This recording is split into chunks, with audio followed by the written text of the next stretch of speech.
Welcome to the Zero Breach Zone, the ultimate podcast dedicated to safeguarding K-12 schools from cyber threats and beyond. I'm Andy. And I'm Phil, your co-host guiding you through the intersection of cybersecurity and education. Each episode, Phil and I will dive into conversations that matter, breaking down the latest cybersecurity challenges that schools face. And we're not doing it alone. We'll be bringing some experts in the field from the EdTech world and beyond for interviews, getting their take on the most pressing issues. Plus, every episode will wrap up with a recurring segment, The Parting Tool, where we'll share a top tip or tool that you can start using immediately to stay ahead of breaches, phishing, and everything in between. So, welcome to the show. We're thrilled to have you here with us. Let's not just listen, but let's take some action. Connect with us on LinkedIn and other socials and join the conversation. Together, we can build a strong community dedicated to protecting our schools. Hello, everyone. Welcome back to the Zero Breach Zone, where I am Phil Hintz and my co-host. I'm Andy Lombardo. Hey, Andy, how are you? Good. And yourself, Phil? I'm doing well. A nice hat there today. Yeah. Why, thank you. Hey, we are fortunate today on the Zero Breach Zone to have a wonderful guest, a good friend that I've known for probably well over a decade now. He has been a mentor and has taught me a lot of tricks about the trade of being a CTO, but also just a mover and shaker all around the country, probably even all around the world. Andrew Marcinek. You nailed it, Phil. Thank you. And thank you for that kind introduction. Very nice. All right. We're just very blessed to have you here, and we're looking forward to having a conversation with you today because you've got a pretty vast career, and I first knew your name or found out about your name back when you were with the Office of Educational Technology for our United States federal government. And give us a little bit about your time there and tell us how you got started in this EdTech world that we're in. Yeah, no, thanks for that. And it's been a wild journey. I find myself reflecting a lot, and I've been in education for about 23 years now, and which is crazy to say. I started my career around 2003, and I was, like most folks, right out of a master's in multicultural and secondary education. I was trying to find my way into a classroom and trying to figure out a way to teach students. And I started as an English teacher. And I bounced around in the beginning. And then what I started noticing when I started teaching, and again, this is around 2003, is that you started to see the rise of networks in schools, ubiquitous Wi-Fi within a school building, which when we all went to school wasn't a thing. And when I was graduating, it was slowly becoming a thing. But when I got to college, it was there. But so you started seeing that. You started to see devices in the hands of students in a one-to-one fashion. Mostly on carts. Some schools had grant programs that had one-to-one, but that was really my intro into EdTech, into the EdTech space. And this is before Web 2.0 and a lot of those things started to kind of branch out. And it was really the early days of things where folks were using Moodle LMS. That was an early one. And a lot of those tools. And one thing I noticed is that I talked to a lot of my students and I'm like, how do you use your laptops in class? They're like, oh, we use Word and we write papers. I'm like, okay. And I'm like, there's some power here that we're missing. And so that's where I started to get curious and started to get into the EdTech space.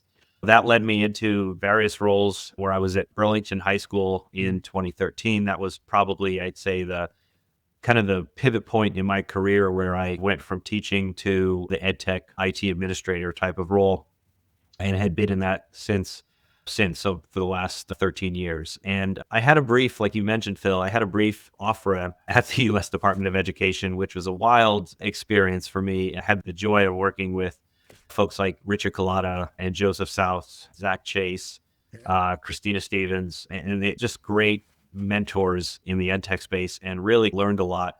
And our focus there was on really supporting the equity of access to educational technology tools around high-speed access in the classrooms, making sure students had access to devices, and then teachers had the development and training and support. So that was our focus on President Obama's Connect Ed plan, and it was an uphill task, and it was really interesting to see where I've gone from an administrator to now being a support catalyst of every school in America. And that was a wild vantage point to see that. After that, I started working in independent schools, Worcester Academy here in Worcester, Mass, and then Buckingham Brown and Nichols School through the pandemic. And most recently, I've had probably the most unique job I've ever had in my career. And so after my daughter was born, I started doing some consulting for schools, more on like IT audits and some ed tech audits. Went into schools, looked at what they were doing, looked at their personnel, and really tried to provide support solutions and opportunities for them to go forward. I had the great opportunity at Seattle Preparatory School in Seattle, Washington. They're a 9 through 12 Jesuit school. So it's a Jesuit high school. And, when I was there, their tech director had been leaving when I was doing the assessment there, and they asked me to run transition services, and that transition led into a full-time position and a full-time remote position. That's incredible. I would call that CTO as a service, right?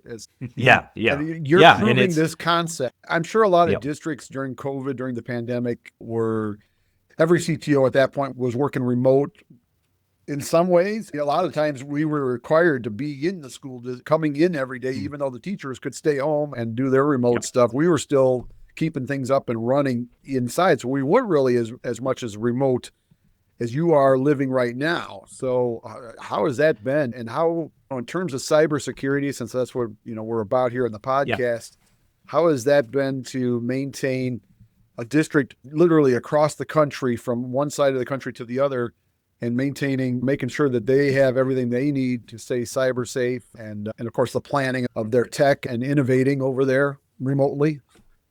Yep. No, that's a great question. And as far as how it's been going, it's been great.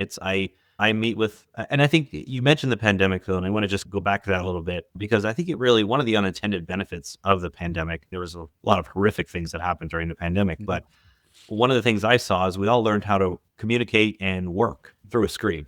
I think a lot of tech companies, like you said, we're a Cisco shop and have Meraki throughout our instance, and that allows me to really see a dashboard, and I can look into our network and the health of the network throughout the day. It also helps that I'm up 3 hours earlier than most folks out there, so I can get up and check the dashboard. It's typically what I do throughout my morning is when I'm having my coffee and getting my kids ready for school, I will check in on things and look at alerts and make sure everything's good.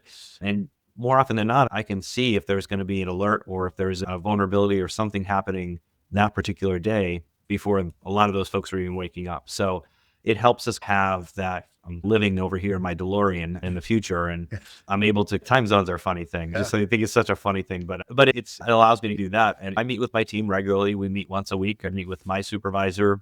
I meet with the president of the school once a month, and I'm actually flying out there Monday, so I'll be out there for a week on site. And so that's the other part of it too. We're very strategic about me being on site and everything like that.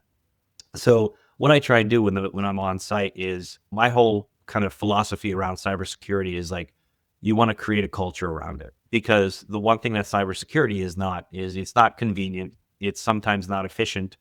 And I think you need to really get people thinking in that direction. I've always seen cybersecurity from this angle of it's a very reactive thing sometimes in schools. Aside from getting their cyber insurance and making sure everything's good, they check boxes. And I think, as you both probably know, it's more than just checking boxes. It's testing people. It's making sure they understand. It's training them. It's running campaigns throughout the year so that they're understanding what to look for and how to be vigilant. We think about like how quickly we changed after 9/11. We remember how things were before 9/11, and then when we started going to the airport and you can no longer bring your whole family to the gate and see everybody. And so there were things we had to give up, but we were proactive in our approach that we can't let this ever happen again. And use that analogy in the sense of we had to give up some things. And I think with technology today, we are in kind of cruise control when we give up access to our privacy, when we click the terms of service on things. And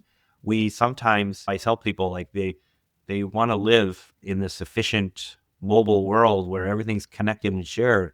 And then when something happens or something's hacked, they're like, I hate this stuff. And it's like, we give over a lot of those things that we hold beliefs in our hearts that we're like, I'm a very private person. I want to be private.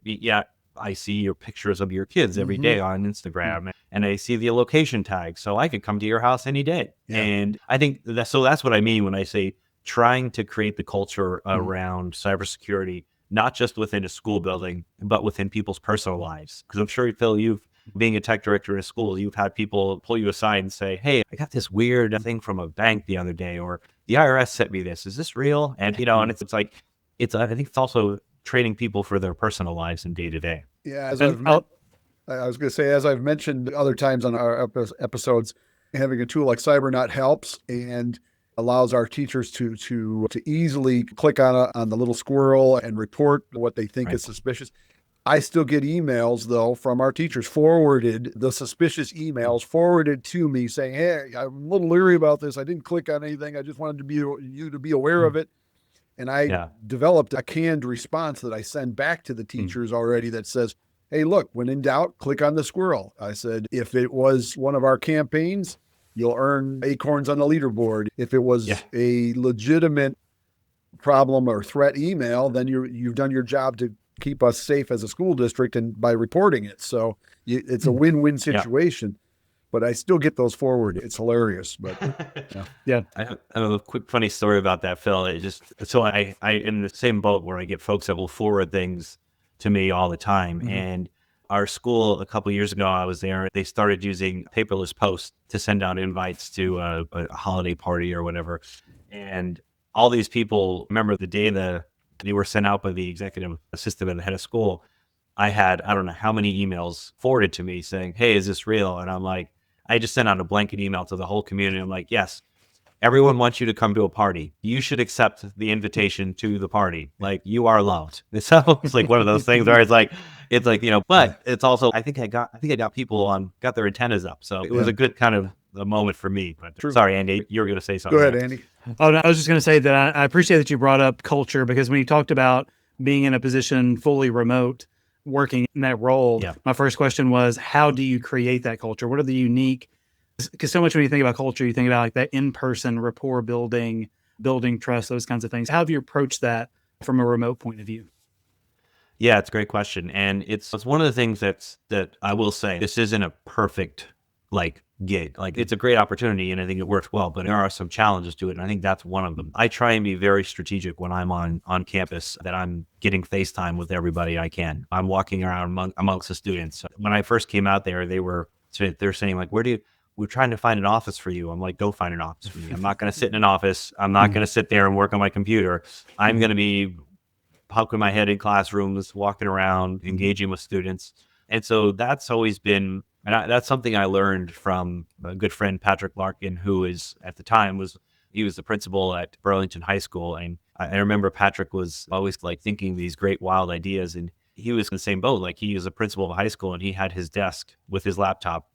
He would sit around the school in various locations. And I don't want to be in a closed off office away from students, away from people. So I think visibility is key. And I try and relay that to my team. So this isn't just a me operation too. I have a network administrator who has been at the school for 12 years and he's well versed in network security and network administration and is amazing to work with. And then 2 other help desk technicians. So I try and instill that with them as well. Is in order to be a successful IT department and really get people on board, and really, you have to be part of them. You have to roll up your sleeves and understand what it's like. And that's the thing I always take with me is that I wear the lens of looking out towards IT. I needed IT support when I was in the classroom early, and I needed those things to support. So understanding what a teacher does on a day-to-day basis, and understanding that when they hear cybersecurity training, they're probably like, I can't fit anything more on my plate right now. Yeah. And so I think that's to your point, Phil, about like the Cybernaut, where you make it so easy and so part of the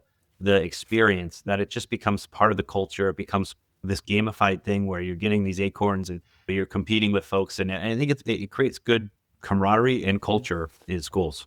I mean, having this opportunity to work remotely like that, I just think that's very admirable. And I love the fact that, if I'm not mistaken, Patrick Larkin, because I've met him a couple times, didn't he actually move his desk out in the hallway? Yes. He was one of those first guys. I remember reading about that. I was like, wow, that's innovative. Yeah. And of course, that was one of the first Apple distinguished programs, if I'm not mistaken. You guys were?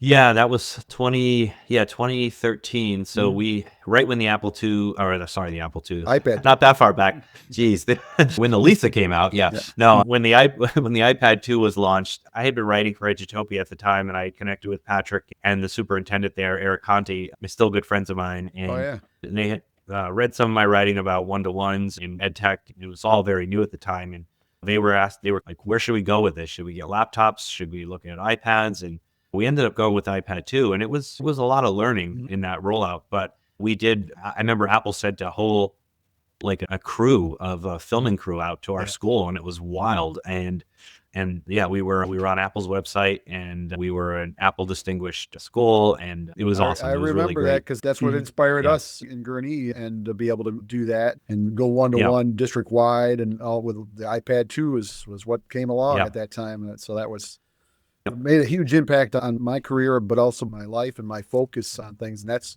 when I started hearing about OER and all the stuff that you were offering with that.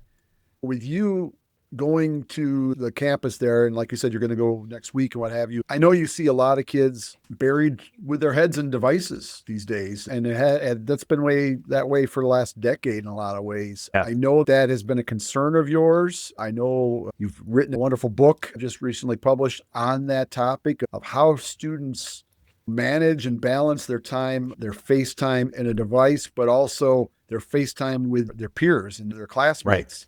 And how to separate those two worlds, the virtual and the real world, but also how to be a good person in both of those. Talk to us about your book. The title of your book.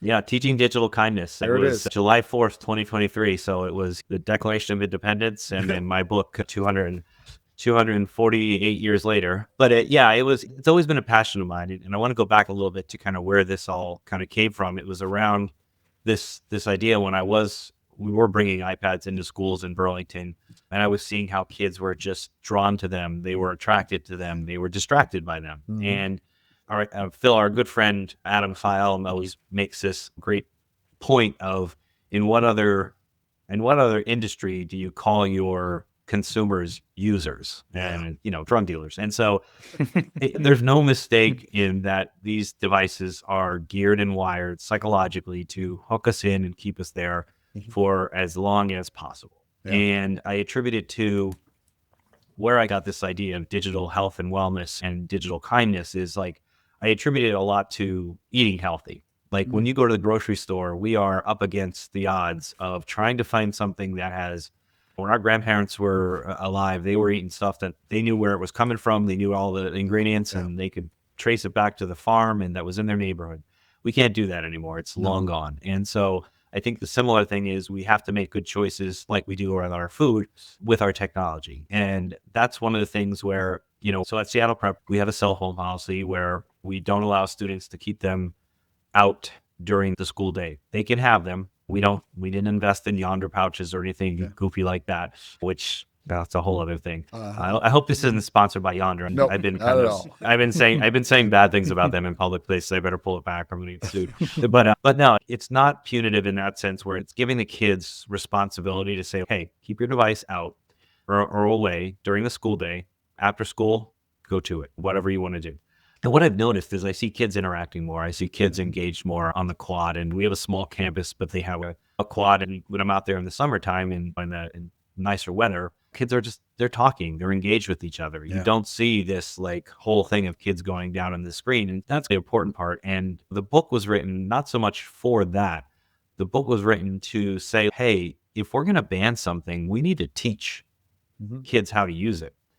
And that's where we're missing in schools and we're missing with parents because we all went to school. I went to school and I had driver's ed.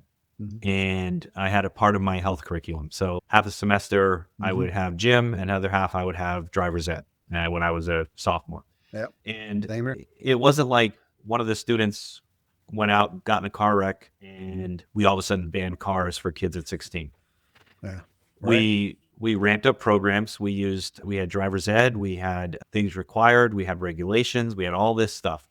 And the fact that we don't do that for a tool way more powerful, way more destructive than a car to the developing mind is beyond me. And so that's my push. My push is that we need more education. We need more work in schools. I have a new book in the works. It's going to be You heard it here first. First, this is a big drop. The book is roughly, the draft title is Untangled. And the focus is really the idea of how do we untangle all these wires and things that we have all been connected to, and try and recalibrate our lives to live harmoniously with our technology tools. You're going to have to get rights from Disney on that, I think, or you might be able to use some icons there. I know. I've just walked into 3 lawsuits on this podcast, Phil, I think. But no, and the focus is the big part is I'm proposing a digital driver's license framework that schools can implement and help kids get to the place where they can go through a program, it can be embedded in all of their classes, and they're getting the understanding of digital tools, both that they use in the classroom and outside of the classroom.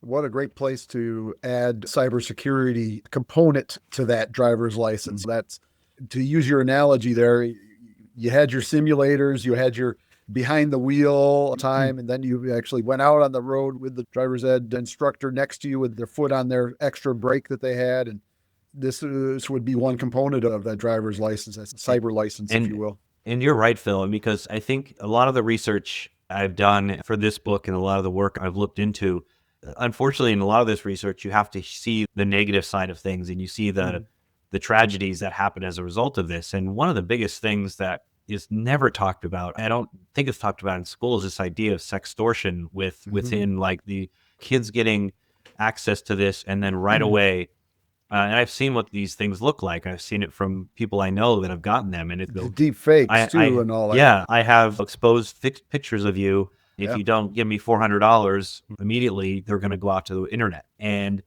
that's caused kids to freak out. It's caused suicide. It's awful. And I think you're hitting on a really big point, and something that I do talk about in the book is that, like, we focus a lot of cybersecurity on for our adults and our adult community, but I think students from middle school on, or as soon as they get a device, need to understand that as well. And that's like handing in a driver's license and a car key and not understanding what all the signs are out on the road. And it's just, or getting the keys before you even had a lesson on how to drive. Exactly.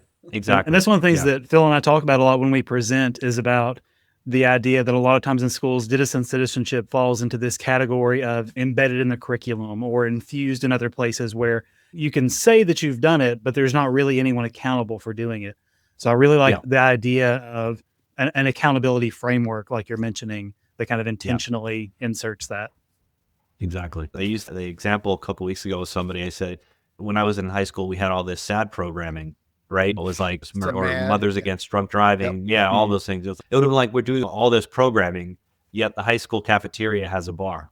And that's, I feel like, almost where we are, because like we give these devices in school and they're monitored, but we also have kids have access, unfettered access, most likely to a device in their pocket. And I don't know if they know what they're doing with it.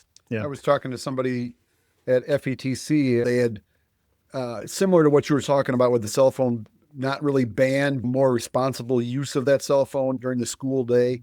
And he's a superintendent that I was talking to, and he mentioned that he'd gotten a call from one of his principals. He says, we've got to put in some soundproof and sound barriers in our cafeterias because there's more noise in the cafeteria than we've ever had before. So we've got to look at actually soundproofing a little bit more in that room, because they're not buried in devices. They're actually having face-to-face conversations while they eat their lunch. Yeah. So I thought that was a good problem to have. It's a good problem to have. Yeah. I'd rather be doing that than dealing with some of the stuff I see with misuse of technology on a day-to-day basis. Yeah. And this also provides a really good place too for a lot of times school districts will fall into silos of operational and instructional, and digital citizenship really is an area where a lot of times that on the face value, it looks very instructional, but it's really just another part of risk management and that human risk training. It's a really good opportunity for instructional operations to do something together as well. Exactly. Yeah. And you're right, Andy, because it's always been that kind of gray area where IT has always been on the kind of periphery of the classroom, but also really trying operational risk management. There's a whole other thing. You try to explain this to a lot of folks, is like when you sit in the role like a director or a CTO or CIO, you're really sitting on both ends of things. You're helping people with printers, you're helping kids with their devices and making sure they're working, but then you're also there's this whole other facet to it, where it's physical security and cybersecurity and network security, all those things, policy making. And it's a heavy job. And it's something that I think a lot of schools, some of the schools that I work with and I go and visit them, I see IT departments that are completely stretched too thin, or they've been cut. And I'm like, what are we doing here? Like, in what other like industry are you cutting folks out? The thinking that, oh, a device can take that person's place, or an AI can do that with. It's like we use these tools every single day. Every school uses technology every single day. And it's surprising sometimes that we don't have the personnel sometimes needed for those schools. What an evolution with the span of your career and everything, to see going from one device per classroom to now multiple devices per person in the matter of 2 decades, maybe at the most. And yeah, I know you and I had a chance to talk just recently, and you've got some new things going by being a CTO as a service, if you will. It's afforded you a little bit more time to look at some other things and be involved. And I know you're a new dad too. Kudos to you to balance life and wife and kids, and then your career, but also these new endeavors. Tell us a little bit, a couple of the new things that you're looking at now. Yeah, I'll start with the kids. That is the job that is, quite frankly, the hardest job. It's the hardest job I've ever had that I love the most. It's like as I'm sure you feel, and it's just like you get through the day and you're just like, oh, I got through the day. God, I see them there sleeping. I'm like, I love that kiddo so darn much. And it's, man, they just almost destroyed me, but I love them. And they almost took me out. But no, that's as I have on my LinkedIn profile, I am Clara and Harry's dad, first and foremost. But yeah, I've had a great opportunity with our good friend Phil, Eric Butash. We've been kind of looking at schools, and he brought me in on some projects that he was working on. And this summer we realized, like, hey, we have something here. I think we have a opportunity. And what we've been looking at is IT leadership and forward thinking in schools around what I was talking about, around CTOs and CIOs. And sometimes the parts of schools where schools hire them with a technical lens, but don't understand that, like, when you work in a school, it's a completely different language when you're speaking it as an IT professional. And you have to really understand that. And more often than not, when I visit schools or I work with schools, consult with schools, I meet IT professionals who really are not understanding fully of what's happening in the classroom and how every choice that they make on the IT budget and IT decisions impacts teachers, impacts students' experience. And so that's what we launched Think Forward Solutions for that. So it's basically a consulting firm that we're looking to support visionary leadership in schools around CIOs and technology. We're looking to provide experience because we both currently live it. It's not a full-time job for us. It's a part-time offering that we both have in our schedules, where I have kids entering preschool and Eric has kids entering college, and we are supporting this from 2 different lenses. But we're just launched. We have a website, thinkforwardsolutions.com. You can check us out there.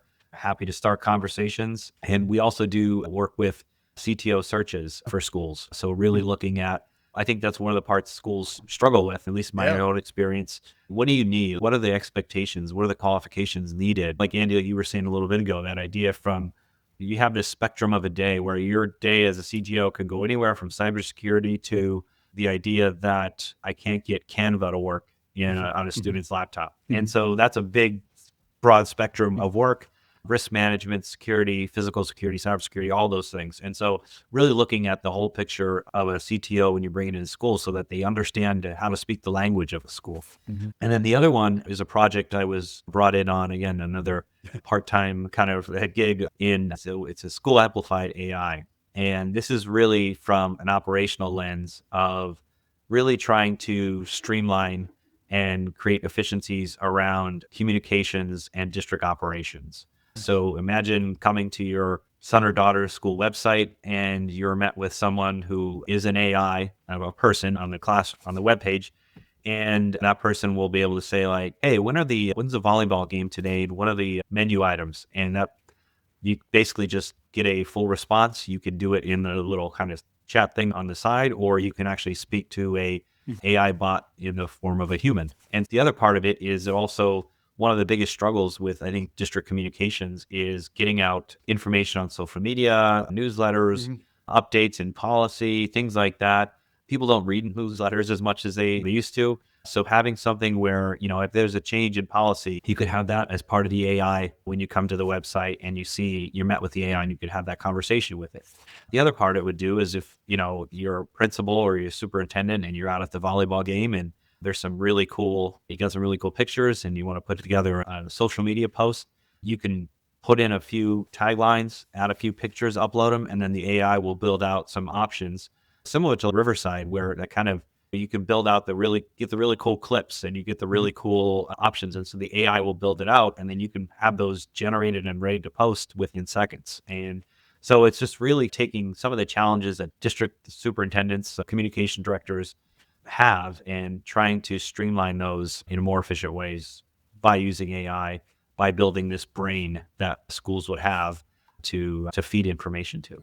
I see a lot of promise in that. It sounds almost like director of communications as a service on the side, or it could assist the director of communications, because I see it, or their own director of communications. I actually have a standing meeting with her once a month to go over, because it deals with so much with technology, but yet at the same time, she has the lens of a person who promotes the district and communicates and crafts the right letters and the right communications for, depending on if it's going to be an e-learning day or if we've had something great happening at school that we want to promote.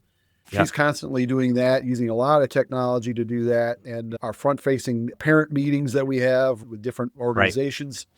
She and I have actually incorporated the tool Pocket Talk. I don't know if you're familiar with that, but it's a pretty powerful multi-language tool that looks like an iPod Touch, actually. But now they've got a second component to that called Sentio, which is a one-to-many, where it's real-time translation on the spot of, like, when the superintendent or the principal's giving a speech to a bunch of parents. That's been really cool. So bridging the gap between technology and communications, and then having now the power of AI, it sounds like it would be really very useful. I love the use cases that you talked about. Right. To clarify a point too, and you brought up the director of communications, this is not a replacement of director of communications. This is an assistant that's powered by AI, powered by the brain that every school would have, where it could feed the information into. And then parents call, they want to know where their kids are. They want to know the schedules. They want to know lunch menu for the day. And in the culture that we live now with schools, where a lot of kids, their phones are taken away or they're banned, and we all know what goes on. There's been school shootings have been part of our society for way too long. And I think it helps ease some of the anxiety of letting your kid out the door and having information pretty quickly about what's going on or where they are or what's happening in that day. So it's also using AI as a tool to be comforting in that space as well. So have you talked with some website providers like Blackboard or Final Site or some of those to maybe attach to you called it School Amplified, right? School Amplified AI. You can check us out now, and there's all demos on there and what it would look like when you do it. And it would be something that would build into, I should say, or embed into a Final Site or any kind of school website platform. Yeah. Okay. Very cool. Yeah. That sounds almost like that could be a parting tip. But Andy, you want to, as our listeners know, that we always try to have a parting tip. I've enjoyed our conversation. This too she'll come to an end, but maybe we'll have you on for part 2 or something someday. But sure. See where things have taken. We're just getting started. Yeah, we're just getting started. And you're such a wealth of knowledge too, Andy. Thank you. We could talk for hours, but a parting tip. We always like to leave our audience with a parting tool, a parting tip. Do you have? I'm gonna put you on the spot. Do you have a parting tip or tool other than what you've already parted us with? Yeah. So I've been really into this whole idea of vibe coding recently. And for the listeners out there, vibe coding is where you're prompting or working with an AI assistant who's building out the code of what you prompted to do. And I've used 2 so far. I've used Claude Code, which is a recent development and has a lot of from Anthropic. Yep. Okay. And then the other one is Lovable, LOVABLE.dev.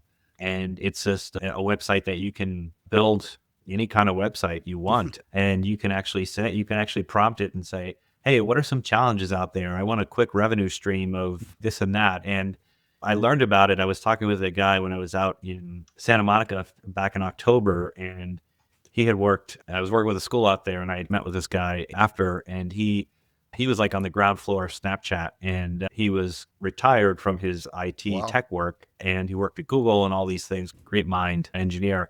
And he's like, yeah, I'm teaching kids now, and we're using Lovable, and they're actually making money on these sites that they're vibe coding because they're figuring out a problem that's out there. They're solving the problem, and then they're building a site and mass distributing it within a day or two. Wow. And it's just wild. And so I've been exploring it. I don't have boat money yet. I haven't made my big website where I can buy a boat yet, but I think it's really fascinating to where it could go. And I think it's good kind of experience for students to understand what it is. And it definitely will be part of their world in one way, shape, or form. I know in our case, we're a high school district, we have CTE programs, we have entrepreneurial programs where we try to do Shark Tank ideas with our students, and this could be the next level of that. Exposing to them early, like you said, it's kind of like having students start a 401k as soon as they're eligible to start a 401k. Their retirement in the future is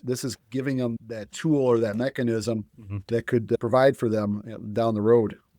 Yeah, that's a really good point, Phil. You think about like how many kids have had these great ideas, and then putting it into a digital framework is always big. The speed bump or the part they can't get over, or they have to kids aren't going to hire a coder or developer. And so being able to do that on your own it's pretty cool. Yeah, not everybody's Mark Zuckerberg and making that facial network. Yeah, back the in Facebook. Day. Yeah. Well, very cool. I appreciate your insights today, and of course your parting tips. Those are some things that people will definitely want to check out, and you've given them some keys to a candy store there, I think. But appreciate your time and your friendship as always, and thank you for being on our show today. Thank you both. Appreciate it, Andy and Phil. You guys are great, and I'm glad this podcast exists because I think it's important to know about cybersecurity and all the various tentacles that it touches on a day-to-day basis. It's a really important listen. So thank you guys for doing this. You've helped us and our listeners once again create a zero breach zone. Thanks a lot. Have a good day, everybody. Boom. And there it is. Thanks for tuning in to today's episode of the Zero Breach Zone podcast. We hope our conversation left you feeling more informed and empowered to protect our K-12 schools from cyber threats. A big shout out to our sponsor, CyberNut, for making this podcast possible. CyberNut is committed to providing security awareness training designed for schools, helping educators and students navigate the digital world with confidence. If you want to learn more about how CyberNut can help strengthen your school's cybersecurity defenses, head over to their website, cybernut.com, and sign up for their training program. Together, we can create a safer online environment for everyone in our educational communities. And don't forget to hit the subscribe button. Connect with us on LinkedIn to join the conversation and help us build a strong community around cybersecurity and education. Join us next time on the Zero Breach Zone for more insightful conversations. Stay vigilant, stay ahead, and let's keep our schools a Zero Breach Zone.